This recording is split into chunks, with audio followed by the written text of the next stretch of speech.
దేవి అనసూయ, మా మాట విను.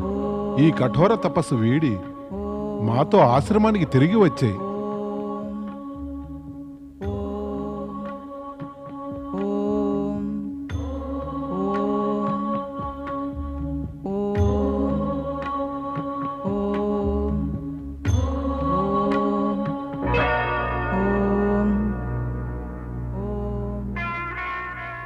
దేవి అనసూయ తపస్సు ఎందుకు చేస్తుందో దేవర్షి నారదునికి కూడా తెలియదు. పతి అత్రి మాటలను విని ఒప్పుకోవడానికి కూడా సిద్ధంగా లేదు. అలా కఠోర తపస్సు చేస్తూనే ఉంది. ఇంత కఠోర తపస్సు అకారణంగా చేసేది కాదు. ఇందుకు ఏదో ఒక ఉద్దేశం ఉంటుంది. ఏ ఉద్దేశం అయి ఉంటుంది? ఒకవేళ ఆమె స్వర్గం ప్రాప్తించుకోవాలనుకోవట్లేదు కదా?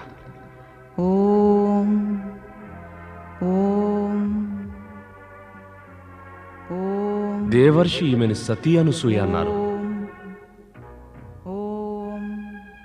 అయితే నేనెందుకు ఈమె పాతివర్త్యాన్ని పరీక్షించకూడదు?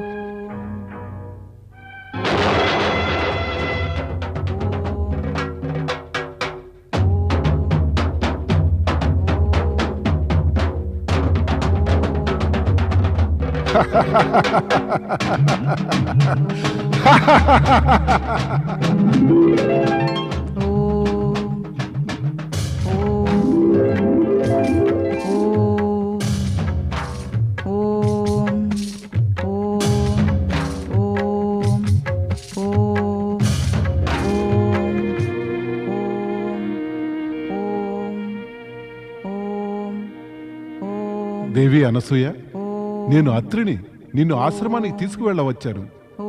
ఈ కఠోర తపస్సుని త్యజించు. ఆశ్రమానికి తిరిగి వచ్చి స్వర్గ సుఖాల్ని అనుభవించు.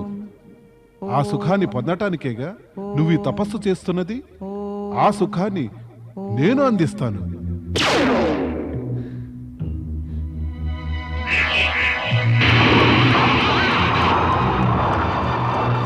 దుష్ట ఇందిరా, మోసగాడ కపటి పాపి, స్వర్గాధిపత్యము గర్వంతో నీవు మదాంధుడవై పరస్త్రీలను కామదృష్టితో చూడటం నీ స్వభావం అయిపోయింది.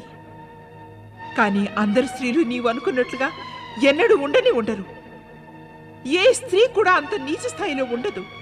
ఆమెను నీవు వంగినంతనే సులభంగా అందుకోవడానికి. ఇక ఈ క్షణమే నీవు శాప జ్వాలల్లో ఇక భస్మం కాకూడదు అనుకుంటే నా ముందు నుంచి వెళ్ళిపో, వెంటనే వెళ్ళిపో. కానీ నీవు ఇక్కడికి వచ్చి నా స్వామి రూపాన్ని కూడా ధరించిన వాడవై నీవు ఎంతో పాపము దుర్మార్గము చేశావు. ఈ దుర్మార్గం పరిణామం నుంచి నీవు ఎప్పటికీ తప్పించుకుని పోలేవు ఇంద్రా, తప్పించుకుని పోలేవు. దేవి అనసూయ, అనసూయని అవమానించినందుకు ఫలితం నేడు కాకుండా ఓ రోజు అనుభవించాలి. ఆ రోజు ఎప్పటికైనా వస్తుంది. నీవు స్వర్గం నుంచి తప్పక పతనం అయిపోతావు. క్షమించండి దేవి, నన్ను క్షమించండి. నన్ను క్షమించండి దేవి, నా వల్ల పొరపాటైంది. పొరపాటు కాదు, అపరాధం.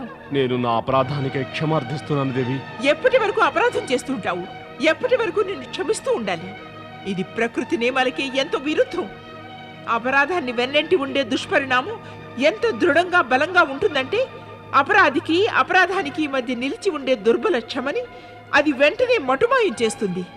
అంతేకాక నీవు క్షమార్హుడవు కావు, నీవు దండనార్హుడవు. దేవి అనసూయ, భవిష్యత్తులో జాగ్రత్తగా ఉంటాను. ఈ ఒక్కమారు తమరు క్షమించండి.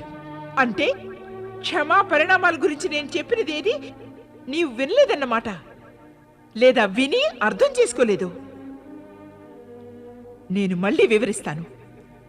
అగ్నిలో చేతులు ఉంచి అగ్నిని క్షమించమని అడిగినట్లయితే చేతులు కాలకుండా ఉంటాయా? మరి ఇది సంభవమేనా? అపరాధము దుష్కర్మల బీజాలు ఫలించకుండా ఉండగలవైంద్రా? ఇంకేదైనా మార్గం చెప్పండి దేవి. నీవు నా తపస్సుని భంగపరిచావు. నేను మార్గాంతరం చెప్పాలా? నీకు మార్గాంతరం అనేది లేదు.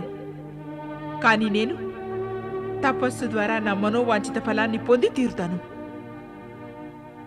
ఓ ఓ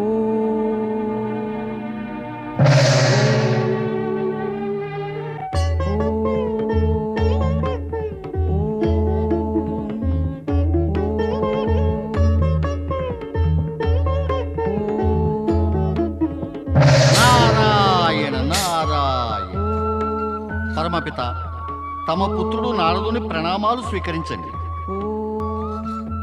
దేవి అనసూయ తపస్సు దినదినానికి ఉగ్రాతి ఉగ్రం అవుతూ ఉంది.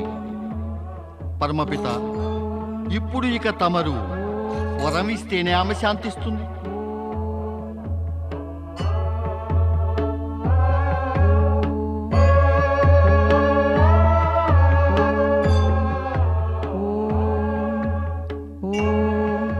అనసూయతో సమమైన మహాసాధ్వి ఈ జగతినందు అంజులెవరూ లేరు నారద. ఆమె కోరిక తీర్చడం మా త్రిమూర్తుల కర్తవ్యమే మరి. ఇక తమరి అభిప్రాయం ఏమిటి బ్రహ్మదేవా? ఆ అనసూయ మేం త్రిదేవతలం, సరస్వతి, పార్వతి ఇంకా లక్ష్మీ కన్నా మహాసాధ్వి అనా? నిజమేమండి. పాతివ్రత్య విషయంలో ఆమెతో సమానంగా మీ మువ్విరిలో ఎవరూ కూడా నిలవలేరు. ఈ విషయంలో నీవు ఏ విధమైన శంకలు పెట్టుకోరాదు. ఇలా అంటూ తమరు మా ముగ్గురిని అవమానపరుస్తున్నారు బ్రహ్మదేవా. నారాయణ నారాయణ, నేనైతే మాత సరస్వతి మాటనే సమర్థిస్తాను పరమపిత. ఆ సతీ అనసూయ పాతివ్రత్యం త్రిదేవతల కన్నా గొప్పదైతే ఆమె తన పాతివ్రత్యం గొప్పతనాన్ని నిరూపించుకోవాలి, ధృవీకరించాలి. నారద, నువ్వు మరలా నీ లీలను ప్రారంభిస్తున్నావా? లేదు పరమపిత, నా ఉద్దేశ్యం స్పష్టమైనది, నిష్పక్షమైనది. తమరికి నాపై సందేహమే అయితే ఇక నే వెళ్తాను. నారాయణ నారాయణ. విన్నారా తమరు ఏమన్నాడో నారదుడు? నారదునికేమిటి, అతను భవిష్యత్తులో జరగబోదానికై ఏమైనా అంటూ ఉంటాడు. తన లీలలను ఆరంభించడమే అతని లక్ష్యమై ఉంటుంది. మనం నారదుని గూర్చి కాదు మాట్లాడేది, కానీ తమరిది ఒప్పుకునవలసిందే. నిరూపణ లేకుండా ఎవరి గొప్పతనము ధృవీకరించలేము. గొప్పతనాన్ని నిరూపించడానికి తార్కాణాల అవసరం ఏముంటుంది? ప్రాణుల గుణాలు, వారి ఆచరణలతోనే వారి సంపూర్ణ చరిత్ర విదితమవుతుంది. కానీ నేను అనసూయ గుణాలను చూడలేదు, చరిత్రని కూడా. మహాపతివ్రతే కావచ్చు, కానీ మా ముగ్గురు కన్నా గొప్పది అంటే అది నిరూపించాలిగా. మేము చెబుతున్నప్పుడు అలా ఒప్పుకోవడంలో తప్పే ఉంది దేవి. నా మనసు ఏమాత్రం అంగీకరించని తమరి కథనాన్ని ఎలా ఒప్పుకోమంటారు? అయితే నువ్వు కోరుకునేదేమిటి దేవి? అదే, తమరు అనసూయ పాతివ్రత్యాన్ని పరీక్షించండి.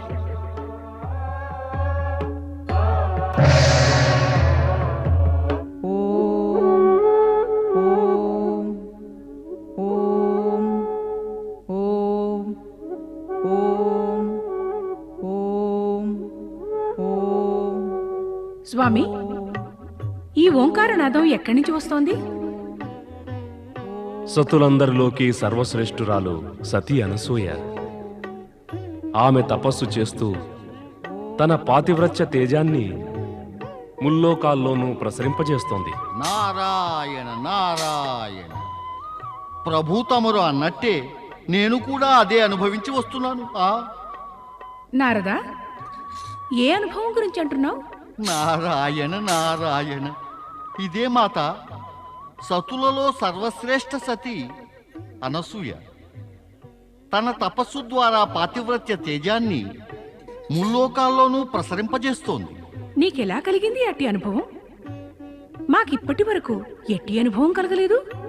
మాత, ఈ చర్చే అంతటా జరుగుతోంది. బ్రహ్మలోకంలో ఈ చర్చని వినే వస్తున్నాను. ఇంకా మాత, అక్కడ బ్రహ్మలోకంలో మాత సరస్వతి పరమపిత బ్రహ్మదేవులకి మధ్య ఈ విషయం గురించి వివాదం కూడా ఆరంభమైంది. ఎలాంటి వివాదం? పరమపిత బ్రహ్మదేవులు అంటూ ఉంటారు, అనసూయ ఈ జగతిలో సర్వశ్రేష్ఠ సతి అని. కానీ మాత సరస్వతి ఇది ఒప్పుకోవటానికి తయారుగా లేరు. నారాయణ నారాయణ. సరస్వతి ఎందుకు? నేను ఇది ఒప్పుకోవడానికి సంసిద్ధంగా లేను. మాత సరస్వతి అయితే ఎంతో పట్టుపట్టి ఉన్నారు. అనసూయ తన పాతివ్రత్యం గొప్పతనాన్ని నిరూపించుకోవాల్సిందేనని. అవును స్వామి, పాతివ్రత్య యొక్క శ్రేష్టత నిరూపణని అనసూయ చూపించవలసిందే. ఓం ఓం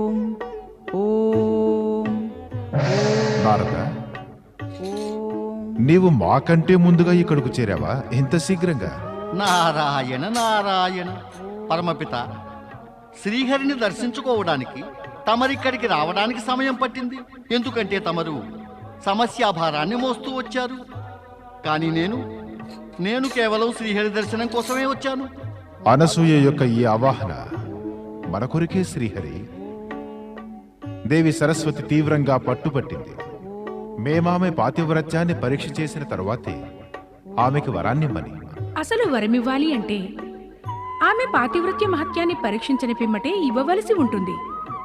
నేను కూడా శ్రీహరిని ఇదే అర్థిస్తాను. నారాయణ నారాయణ. శ్రీహరి, దేవి సరస్వతి తరువాత దేవి లక్ష్మి కోరిక కూడా ఇదే అయ్యింది. మనం అనసూయ పాతివ్రత్యాన్ని పరీక్ష చేయవలసిందే. బహుశా ఇది చెయ్యాల్సే ఉంటుంది. కానీ అలా చేసే ముందు మనం పరమశివుని వద్దకు వెళ్ళవలసి ఉంది. ఈ తపస్సు మన త్రిమూర్తులను ప్రసన్నం చేయడానికే చేస్తుంది. హర హర మహాదేవ.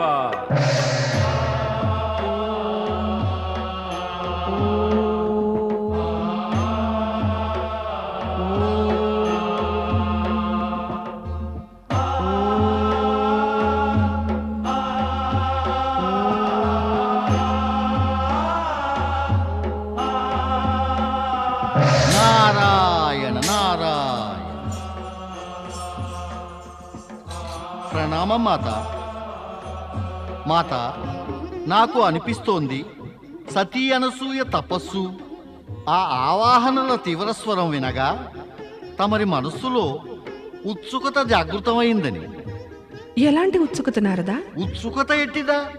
ఎలా ఉంటుందో అదే ఉత్సుకత మాత. బ్రహ్మలోకము విష్ణులోకాల్లో అయితే ఈ ఉత్సుకత కొరకే వివాదాలు మొదలయ్యాయి. తమరింకా ఈ ప్రశ్నే అడుగుతున్నారా? ఎలాంటి ఉత్సుకత అని? నారాయణ నారాయణ.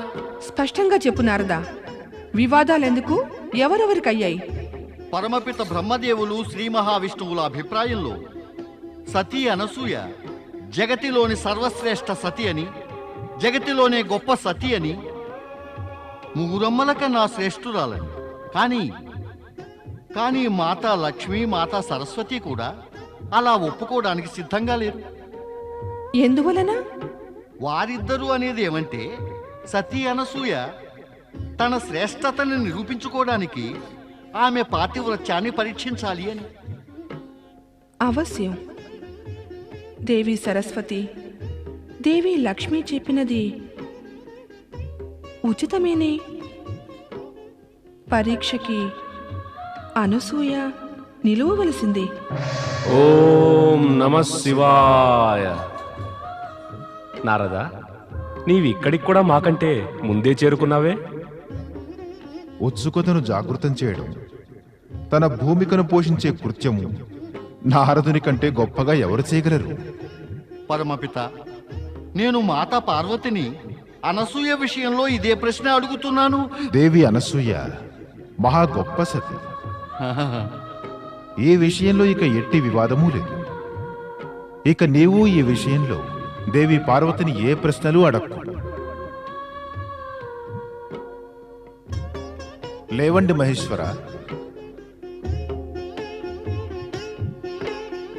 కళ్ళు తెరవండి శివశంకర.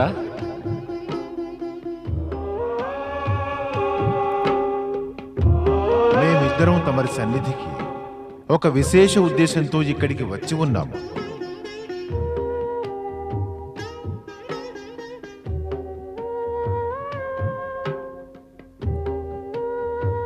విచ్చేయండి బ్రహ్మదేవ. ఓ శ్రీహరి, తమరికి స్వాగతం. ప్రభు, ఇది నిజమేనా? దేవి అనసూయ మా త్రిదేవతల కన్నా కూడా గొప్ప సత? దేవి, నీకిందులో సందేహమా? అవును, నాకు నమ్మకం కలగటలేదు. అపనమ్మకానికి కారణం? దేవి, నీవు గొప్పదానివి, స్వయంగా శక్తి అవతారానివి.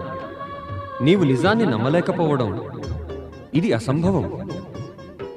ఈ నిజం మా ముగ్గురికి బహు బాగా తెలుసు. అత్రిపత్ని అయిన దేవి అనసూయ కన్నా శ్రేష్ఠురాలైన అన్యసతి ఈ జగతినందే లేరు. ధృవీకరణ నిరూపణ లేకుండా శ్రేష్ఠత గొప్పతనాన్ని ఎలా అంగీకరించమంటారు స్వామి? ఎప్పటి వరకు మీ త్రిమూర్తులు అనసూయ పాతివ్రత్యాన్ని కఠినాతి కఠినంగా పరీక్ష చేయరో అప్పటిదాకా మేం త్రిదేవతలం ఈ నిజాన్ని అంగీకరించనేలేము. ఇక మీ ముగ్గురి కోరిక ఇదే అయితే మేము అవశ్యం అనసూయకు పరీక్ష పెడతాం. ఆమె తపస్సుకి సమాధానం ఇవ్వడానికి మేమెటు అవశ్యం వెళ్ళాలి. వెళ్ళి పరీక్ష కూడా పెడతాము. దేవి సరస్వతి ఇదే కోరుతోంది. దేవి లక్ష్మి కూడా ఇదే అభ్యర్థించింది. మనం ముగ్గురం త్రిదేవతల కోరికల్ని మన్నించి తీర్చడానికి ప్రతిబద్ధులం.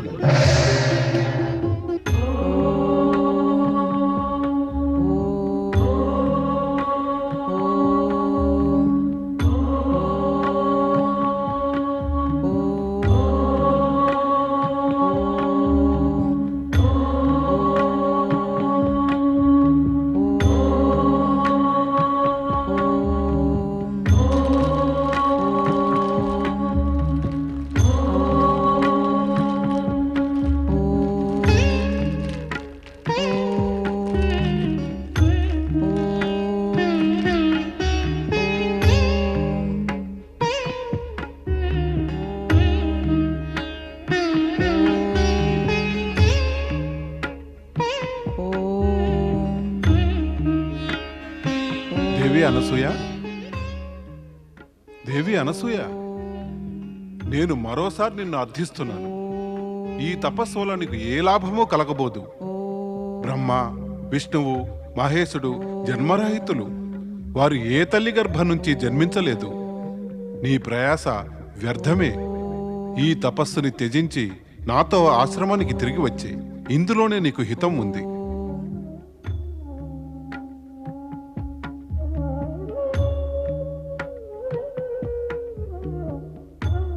ఈ విధంగా కళ్ళార్పకుండా నా వైపు ఎందుకు చూస్తున్నావు అనసూయ?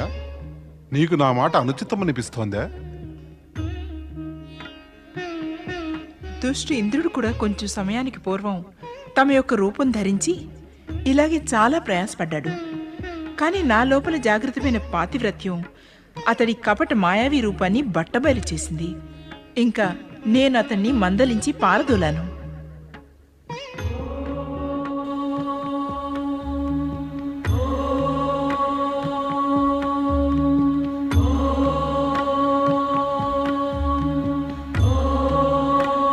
స్వామి, పతి ఆజ్ఞను పాలించడం ప్రతి పత్నికి పరమధర్మం ఇంకా కర్తవ్యమును.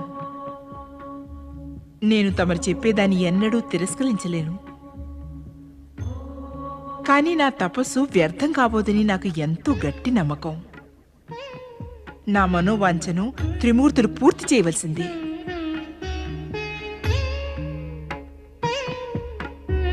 పదండి స్వామి.